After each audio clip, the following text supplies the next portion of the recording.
Hello chess fans, this is Rick from Chess to Impress with a video on a funny and instructive story which was told by Grandmaster Peter Fiedler in the live broadcast of the St. Louis Chess Club during round 9 of the 2024 Singfield Cup.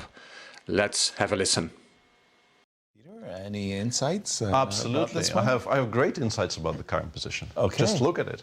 Leads by force to this endgame, apparently. This is the one I was talking about, where recently a player, I think it was actually Alireza, accepted the draw on the stronger side because stalemate, how do you win this? Too bad. Right. And the winning plan, of course, is you play king f5, king e1, king e5, king f1, king e4. The old triangle is being realized. And now king e1, king e3 is no longer a stalemate. Oh, and of course, white always loses if he allows this opposition. Yeah. So this is a very, very famous example. And there's a story connected to this endgame which is very famous in particular the Leningrad chess circles, because this endgame was reached in a game between Leonid Yudasin, a person you know very, very well, and Vyacheslav Osnes, who you may have met, but very, very strong player from my hometown, but did not travel widely, so perhaps less known in the West. And Osnes actually simplified a knight endgame into this pawn ending from the weaker side. No, sorry, Yudasin did that against Osnes. And when they reached this, basically this position, so this position was reached, and Yudasin did this kind of a shrug gesture and said, draw. Theoretical draw. And Osnes was so stunned that he kind of extended his hand, and they shook and signed, and they left, and then after the initial shock passed, Osnes realized maybe not theoretical draw, actually. Kind of actually not theoretical draw at all. Right. And then at some point there was a meeting of the Leningrad Chess Federation where the people assembled, and Osnes rose and gave a speech in which he said that, as recent events have shown, Leonid Yudasin is not only a very strong chess player, he is also a talented thespian. And this became a quote that was kind of passed on from generation to generation. So this position is not a draw. Without the h-pawns it is a draw, but as Fiedler showed, black can win with the triangle method. As we'll see, black will be able to get the same position as we now have on the board, but with white to play, which makes all the difference in the world. In this position white has just played king f1, and we first will see what the logical move does going forward. Does not win king e3, because then there is king e1, and if you give check we get to a stalemate, and that is a draw. So let's go back.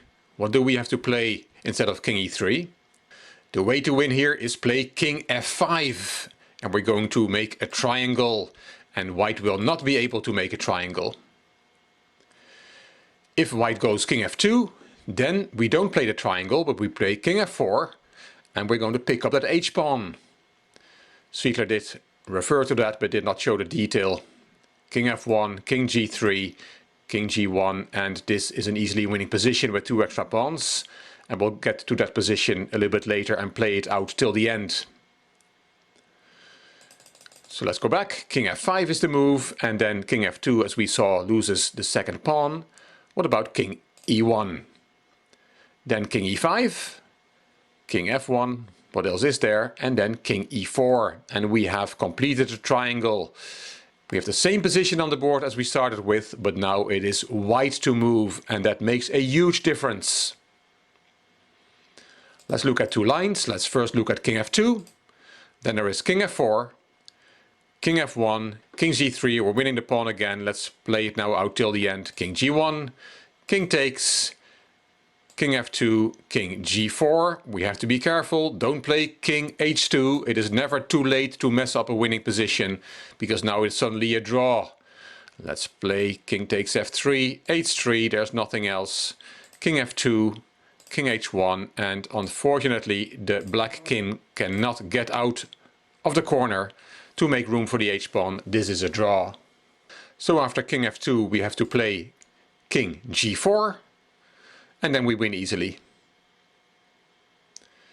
King g1, h3, king f2, we look at king h2 in a second, h2, and we're gonna make a queen. And this is an easy win.